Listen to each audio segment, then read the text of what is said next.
What's that, Iman? There we Oh, go. there we go. All right, we are live. So yeah, we wanted to get on here to kind of discuss the big trade that happened today in the NBA. Chris Paul to Phoenix and a six-player deal, excuse me. Also involved Kelly Oubre, Ricky Rubio, a future first-round pick.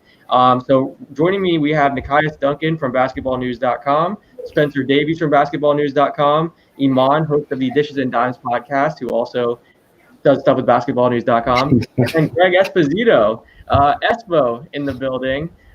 He is the host of the Sun Solar Panel podcast and the Espo Show. Espo, how are you? Good. Thanks for having me. Exciting day in Phoenix, to say the least. Well, let's start with you, yeah, because you're based in Phoenix. You cover this team really well. What was your reaction to the trade and just obviously there've been some rumors, but what were your thoughts on the deal actually happening? Oh, originally about 3 weeks ago when it started to get suggested, I was kind of against the move, just looking at the salary cap implications initially. But when you started to look at it and how you could make it work by getting rid of a guy like a Kelly Oubre and Ricky Rubio in that deal to make the finances work, and you realize it's only 2 years left on Chris Paul's deal. Granted, it's 40 plus million each of those years, but if it doesn't work after year one, you have a giant expiring contract that could be of appeal to other teams going into the following season. It started to make more sense, and by the time we got to today, I actually was quite excited about this move. It's the best talent you were going to get with whatever cap space you had this offseason. It puts Devin Booker in a position now where he doesn't have to worry about being the creator on offense all the time. He can take a step back, get those easy shots, play his game as well as he can, and take that next step, which is exciting. But where I really think this deal has the biggest impact is with DeAndre Ayton. DeAndre Ayton has to take that next big leap in year 3 this season. You've got a big max contract coming up, a decision on that in a few years, and you needed to see if he's really the guy you hope he is. And the best way to do that is to put an all-star, all-time great point guard next to him, throwing him lobs, putting him in a position to succeed. We saw where rookie year he had really no point guard on the roster. We saw the jump he took in year 2 with Ricky Rubio as his point guard, and everybody's hoping it's an astronomical jump from year 2 to year 3 with Chris Paul there. And that is the real benefit of the deal for me, is what it's going to mean to DeAndre Ayton.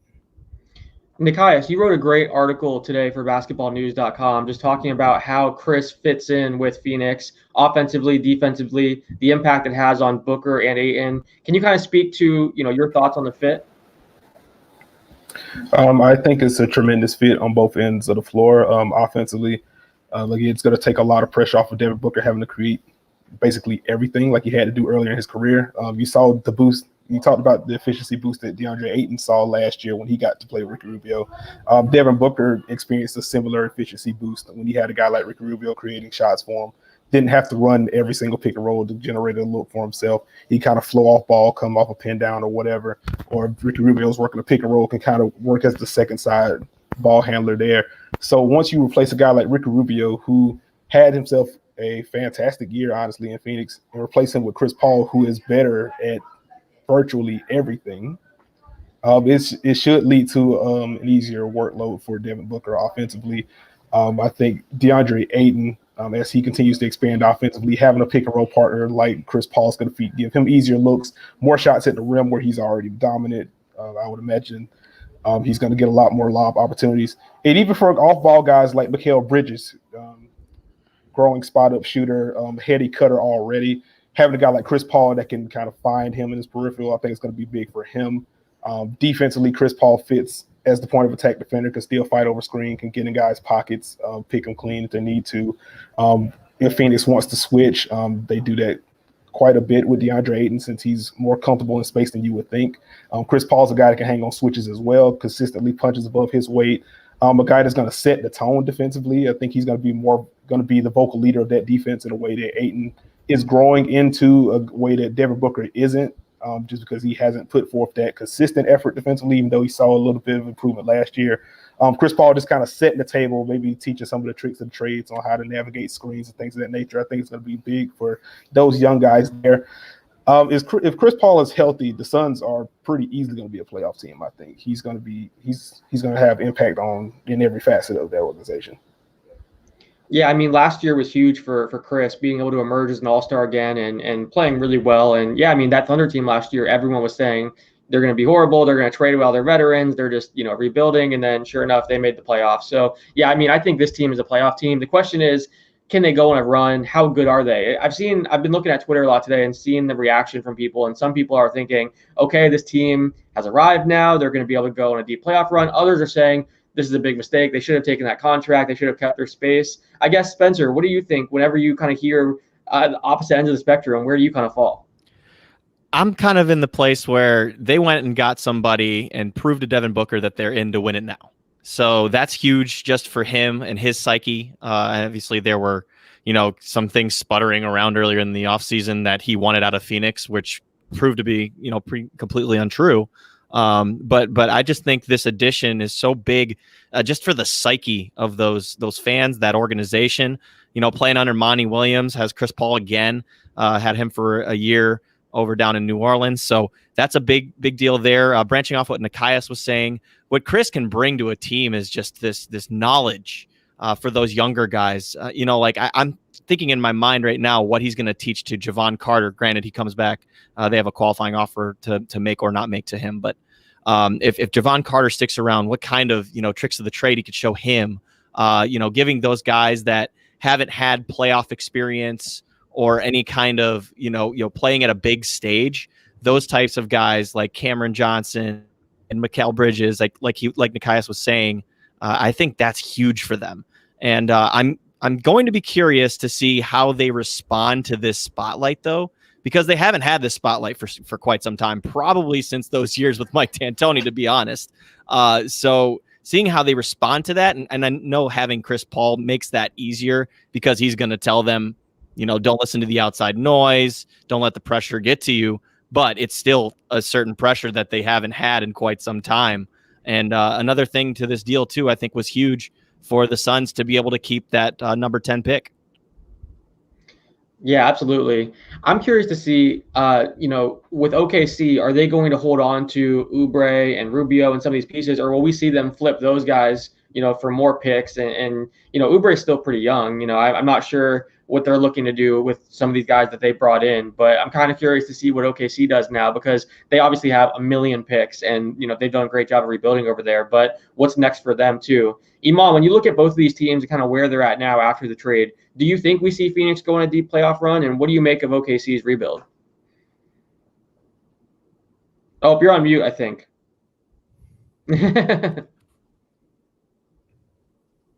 Maybe.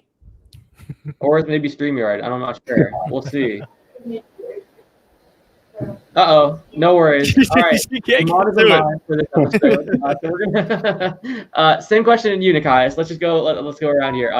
When you look at what OKC is doing, do you think they're going to try to flip these guys further? Do you think that Phoenix can go on a deep playoff run, or are they just going to be a team that sneaks in, toward the bottom of the West? I do think OKC is going to try to flip some guys. Like, I don't know if Ricky Rubio in particular is going to be long for OKC. I think they're going to try to shape a roster around Shai Gilgeous-Alexander, and I'm not sure about the fit there with both of those guys kind of being iffy perimeter shooters at this stage. So I would expect Rubio to be shipped somewhere, maybe not now, but by the trade deadline, if there's a contender looking for a point guard boost, maybe that makes sense for them. I think Oubre is young enough and is versatile enough on both ends to where he's a fit moving forward. As far as the Suns and the deep playoff run, it's going to depend on health. It's going to depend on availability in general because, DeAndre Ayton had his hashtag issues last year. Chris Paul was able to stay healthy last year, but he is aging. So making sure that their core guys are available is going to be huge for them. And beyond that, I think defensively is where they're going to have to prove it. Again, Chris Paul is still a really good defender at this stage. DeAndre Ayton took quite a massive leap defensively last year, has all the has the physical tools to be a ridiculous rim protector and a guy that can hang in space, which is important once you get into later playoff rounds. Mikal Bridges is already one of the best wing defenders in the NBA. Not young wing defenders, just wing defenders, period. He's absurd. So they have some pieces there. It's just going to take some buy-in. They're going to have to fill out the roster with some guys that can defend as well. But if they can defend at a high enough level, I think offensively they're pretty much set. Spot-up shooter in Mikal Bridges. Devin Booker can get you a bucket at all 3 levels. Chris Paul can get you a bucket in 2 levels. Is efficient at the rim, but doesn't get there as often as he used to. DeAndre Ayton can mash guys and can catch lobs. They have the optionality there to really shred teams on the offensive end of the floor. So if they're available and they commit defensively, I think they're going to be a team that can win a first-round series depending on who they face. Espo, how deep do you have this team going? And, one thing that Spencer was kind of talking about was like just Paul's impact on the culture and the organization as a whole and being able to kind of help them get to that point, especially with all the young guys. How deep do you think this team will go? And then what kind of impact will Paul have in the locker room and off the court too? Yeah, from the culture perspective, this is huge. I mean, for the last 10 years, I think the marketing slogan for the Suns has been irrelevance. I think it's just that word has been it. I mean, they haven't, to the point earlier, they haven't made a run since Mike D'Antoni was there. Since the end of that 7 seconds or less, and then Alvin Gentry took over at the very end in 2010. Alvin took them to the Western Conference Finals, but they have not made the playoffs since that moment. So we've got a decade of infutility futility here in Phoenix. So just the fact that Chris Paul wanted to come here, push the issue, got to Phoenix makes a huge difference in terms of just the perception of the Suns, not only with the media and the fans, but with other players, which I think is going to be a huge part to the second part of your question in terms of how far can they go. That is to be determined. It's going to be based on what they're able to do in free agency or speed dating, whatever we're calling it this year, where basically I think we'll know by the end of this week how this roster is going to look for the Suns. And it's going to be, who do they bring in with the cap space? There's debate about how much they have, but it's assumed probably around 10 million. Don't hold me to that, but that's the assumption right now. So can you bring in a Bertans? Can you convince a Gallinari to take a little bit less and play here in Phoenix and solidify that power forward position? And then what kind of guys can you get on the veteran minimum or with an exception to come in and help fill out that bench? Now, the best thing about this trade is they didn't have to give up a Mikal Bridges or a Cam Johnson. Now, Cam Johnson's name came up a lot in the rumors, but they wound up holding off on making that. They didn't have to include the 10 pick. So by the end of this week, middle of next week, I think we're going to have a full picture.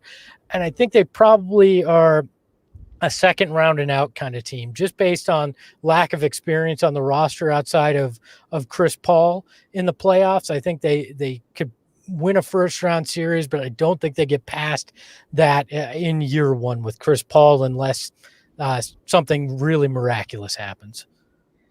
I want to get your thoughts on this. Recently, Brian Windhorst was on my podcast, and this was before, Chris Paul was traded to Phoenix. But I asked him about which team he thinks has the best shot of forming the next super team. And the two teams that he mentioned were the Knicks, just because of the market, and they always seem to, be linked to different free agents. And then he said Phoenix, because they have a star in Devin Booker. Players love Phoenix and Scottsdale and that whole area. And actually, we're seeing some of the top trainers move their facilities out to Phoenix and that area. So, I mean, players love it out there. And he was talking about how, back in the day when we're talking about Steve Nash and Mike D'Antoni and Amari Stoudemire, those teams, they were one of the coolest, most popular teams in the NBA. Now, they haven't had that in recent years, but he feels like at some point in the near future, as long as, Sarver doesn't screw things up, that's one thing that he said, they could become the next super team, and they have kind of all the key ingredients. Do you think that's something that we could see happen in the future? Oh, certainly. And I think this deal today goes a long way in making that a possibility, whether CP3 is part of that or if it's a few years down the road and they have that expiring cap space to chase a free agent to make that super team. You're banking on Devin Booker knocking on the door of that superstardom, and that he takes that leap this year, and that DeAndre Ayton's a year or two behind. So you already have potentially two pieces of a super team, and you got to get a third. CP3's there for now, but in 2 years, what does that look like? Who can you attract? That's why it was so important to land a guy of Chris Paul's caliber this offseason to put you truly in the conversation for the playoffs this year. The 8-0 bubble got people talking about the Suns. The next step is get in the playoffs and make a little bit of noise and excite some people there. Then you truly become a destination again. The fastest way to get out of irrelevance is being exciting and getting on that national stage when it comes to playoffs. The other part of this is this deal is going to get them a lot of national television games this year, which they haven't had in the past as well. I would not be shocked if you saw Suns Clippers on Christmas Day, just for that drama of CP3, Booker, obviously LA as one of the super teams currently. I think the foundation to build one of the next great teams is here. It's just going to take a little time, I think, to tinker with it and find the right mix. Yeah, absolutely. The other big story today was James Harden and his future in Houston. There was multiple reports about him wanting out, that he had been talking to Kevin Durant during their workouts about teaming up in Brooklyn. It seems like this is kind of a player-driven thing. The Rockets have said that they're not wanting to move him, and I believe Woj had reported that they haven't had any active discussions yet. But it seems like James Harden wants out. That's the latest report, that the two teams that are atop his wish list are the 76ers and the Nets. Now, Nikias, I want to go to you for a second. When you look at, it's funny, we talked about this on our video game stream about where he fits and whether or not it makes sense in Philly. When you look at those two teams, which fit do you feel like is better? I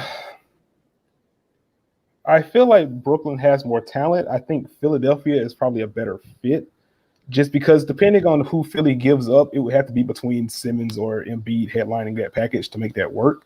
But regardless of who you keep there, if you're Philly, you're still going to have a pretty strong defensive foundation in place, and you're going to have a natural or a somewhat natural pick and roll partner with James Harden. You're going to have a pretty built-in 1-2 punch offensively there as well. So I think it would be easier for them to gel if James Harden goes to Philly as compared to Brooklyn, where you have all that top-end talent.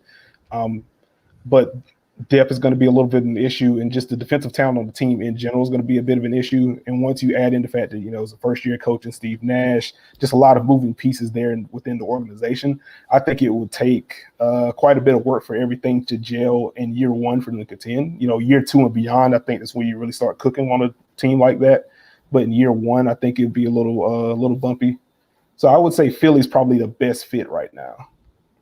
Yeah, I mean, if let's say he does end up in Brooklyn, though, I mean, there's been a lot of talk about what that team could look like. All those guys have really high usage rating. I'm not sure what would happen there with KD, Irving, and Harden. Now, obviously, KD and Harden have a past relationship and everything, so that does help. But I don't know. What do you make of that trio, and what would happen there? Just in terms of offensive firepower, that's maybe top 4, top 5 ever, just in terms of pure talent. Yeah. I mean, James Harden's one of the best offensive players of all time. Kyrie's one of the most skilled ball handlers and finishers and shooters of all time. I don't have enough time to go into what makes Kevin Durant incredible offensively. So, I mean, you just have 3 guys that can win you a game at any given moment. And if all 3 of those guys are on at the same time, just go home at that point. That would be probably the most abused 2K team of all time. Like, I'm not sure how you defend. I'm not sure how you defend that at all. I just kind of go back to, I mean, it's going to take some time to figure out what the hierarchy is there. Just in terms of talent, you have to see what Kevin Durant looks like post-injury. But you think it's going to be, in terms of usage, it's going to be Harden, Durant, then Kyrie. And I'm not sure how Kyrie feels about being number 3 there. I think you are pretty much asking for trouble in that regard. Now, just in terms of the skill set, Kyrie can work off ball. He's done it alongside LeBron. He's done it in kind of the egalitarian offense that Boston ran, as Jason Tatum and guys like that were, stepping into their abilities, which you're seeing more so this year.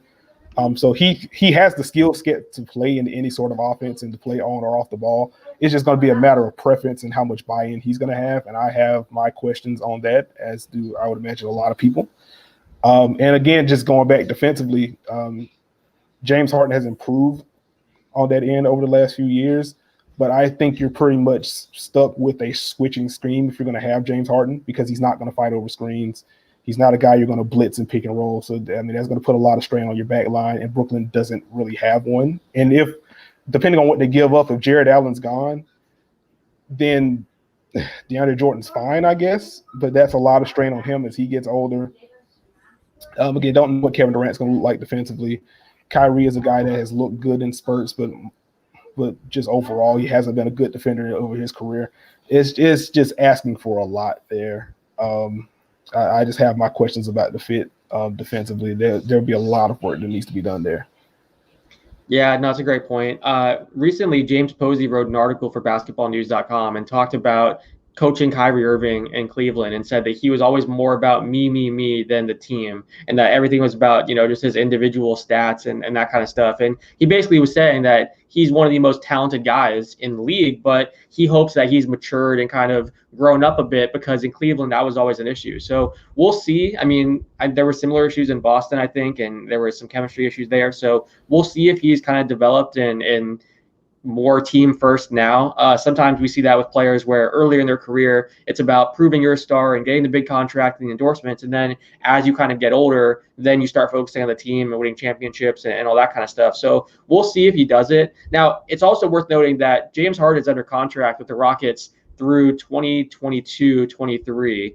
He has a player option that year. So the Rockets have kind of said, we don't have to trade him. I mean, granted, if the guy's disgruntled and requesting it and causing problems, then you're going to want to move off from him. But they could hold on to him and say, look, we're going to try to keep him. We're going to try to repair the relationship. Daryl Morey, Mike D'Antoni, these guys leaving, I could see why Harden would be upset with that. But they could just hold on to him and try to make this thing work. They have it's not like he can threaten to leave through free agency. Spencer, do you think that's something that could be an approach that Houston takes? Because it's going to be really hard for them to get equal trade value for someone like Harden. Oh, extremely difficult. I mean, I think that would be the best course of option that Houston could run. Obviously, we know that Russell Westbrook's requested a trade out of Houston. But to keep James, I mean, this has been the face of your franchise for the last better part of the decade. There's no reason to kind of rush something out of there. Don't make a emotionally based decision for something that you can definitely repair. The coaching staff's a little bit different, but they kept John Lucas around. That's someone who's connected with Harden very closely. Steven Silas, obviously first-year head coach, but he's been around for a long time, so I'm sure he knows him pretty well. There's no reason to make a move just to make a move in this instance, and then you're basically conceding everything if you trade James Harden. You're conceding. You're basically going straight into rebuild mode, and I don't know if that's exactly what they want to do right now. Yeah, that's a great point. It'll be interesting to see what happens. It's always tough whenever you're talking about a superstar player on that level. You're not going to get equal value back, so you have to just kind of find the best offer. Or again, like we said, you can try to hold on to him and see if you can repair things and keep him long term. So we'll see what happens there. As things kind of continue to happen with James Harden and all these situations, we'll continue to keep you updated on basketballnews.com. We actually have a draft watch party or a draft stream that we'll be doing on Wednesday. It'll be about 3-4 hours long. We're going to respond, analyze every pick. Matt Babcock, who's one of our contributors from Babcock Hoops too, he's going to be on.